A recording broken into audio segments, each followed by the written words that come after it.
You wrote an interesting comment to Financial Times in April about the situation in Ukraine, about the cooperation with Russia, and it gained kind of attention, I would say. In this time, you were one of few, even maybe to say a pioneer with this opinion, and it wasn't probably easy to make such a statement. So, how has this happened? Have you have mentioned the feelings of the German people by the fall of the wall, and it was really somehow personally strong written. So do you remember to the moment when you have said, okay, so now I have to write this comment and to put some things clear? Yes, because I think no one has deeper relationships economically and politically with Russia than Germany.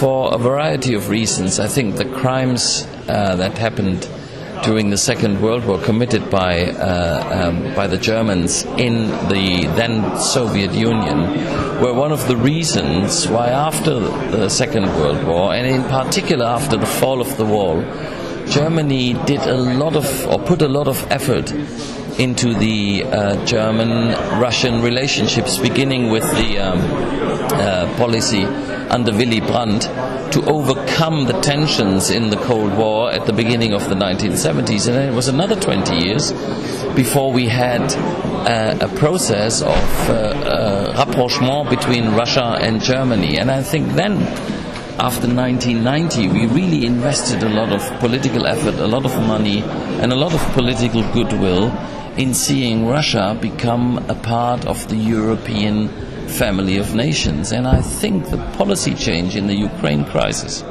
was a deep and profound shock to a lot of Germans and to most of German industry, because we did not expect our Russian friends to apply a policy style that we thought was no longer applicable in Europe. And I thought we had to write something, because there is no doubt about it, Russia has interests, like every nation has. But the interest that you have must still be followed up in a certain predetermined way. And the predetermined way in Europe did not include sending troops in or starting what we now call an asymmetric war. And I think this is a message we have to repeat and repeat and repeat to our Russian friends and say, we understand you have interests outside your borders, and we will help you find a settlement for these problems, because Europe has had these problems for centuries. But we want to pressure you that it has to be peaceful and it has to be at the negotiation table and nowhere else. Actually, in this moment, it was before the plane, to say, what was kind of a breaking point for many people. It was before the escalation of the violence in the eastern Ukraine. We were just at the moment of Crimea. Yeah. But Crimea was the first step, and I think it was unacceptable. Yes, that's what you wrote there, but there were many, to say, counter-opinion, what we could hear in that time.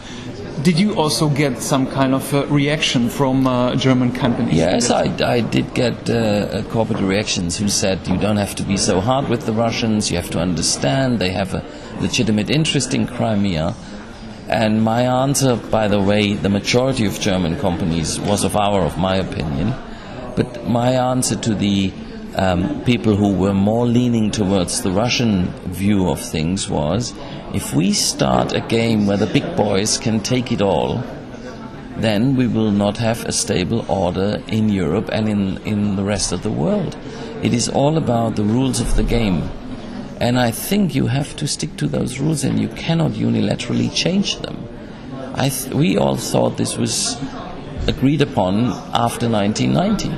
And I think we should still try and talk with Russia, with all parts of Russian society, and we should still make our point over and over and over again. We are not against Russia pursuing its interests, but we fully and wholeheartedly refute a policy which uses violence. So in this moment we already have the sanctions. You were then writing theoretically about the possibility that the sanctions go to a higher level, what we now already have. So what's the effect? How hard is the economy hit? Because there was already an analysis that it could take up to 0.9, I guess, % of GDP this year if the situation somehow escalates.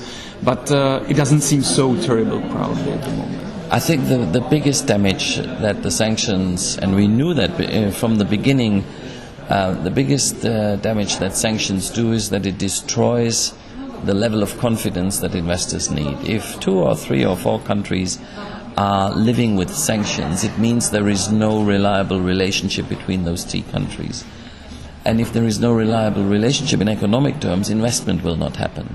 So this knife cuts both ways. It does hurt, and is supposed to do so. It does hurt the Russian economy, but of course it also hurts our economy. This is not what we want to see happening, but I think it's in the hands of Russia to find a solution for the Ukrainian situation that will make the sanctions go away, and these solutions are on the table. It means the withdrawal of the tensions in the process and the non-application of violence.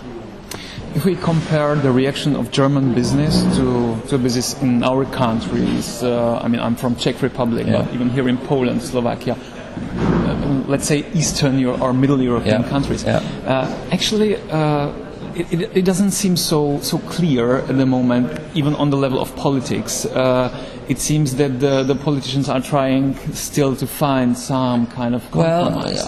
What is your impression of the situation? I think Mrs. Merkel and Frank-Walter Steinmeier, the foreign minister, and Sigmar Gabriel, the leader of the Social Democratic Party, have been very outspoken in the last 2 months about us not accepting this Russian political step. So there was a clear refutation. And I think the overwhelming majority of German business and industry has been of the same opinion. We just had our annual convention at the BDI in Berlin, and when our president mentioned the fact that these painful sanctions, painful for our own industry, were necessary to return to the rule of law, there was widespread applause for it. So I think if you go into the broader German public, you will see not a cheerful support of sanctions, but an insight into the political necessity sometimes of using tools that you actually don't want to use, but there are better than other tools. And it's, as I said before, it is now down to Russia to return to the negotiation table, where I think Russia is most welcome. We want to talk with them about the problem they have. But I cannot do it if I stare down the barrel of a gun. Are you surprised that such a reaction doesn't come from the countries in the east of Europe? That they are somehow a bit more... No, it doesn't surprise me, because they are historically in a position of the ham in the sandwich between large powers and always eager and trying to have good relationships with both sides, and it's only natural.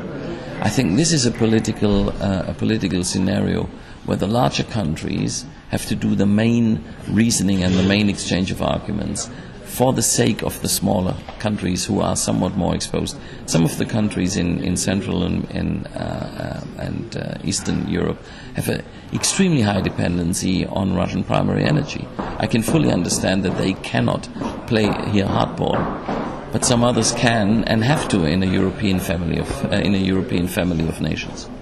And the very last short question, you mentioned a possibility of a new level of cooperation, this Weimar Triangle, that the Poland, France and Germany could be maybe the core for the further integration.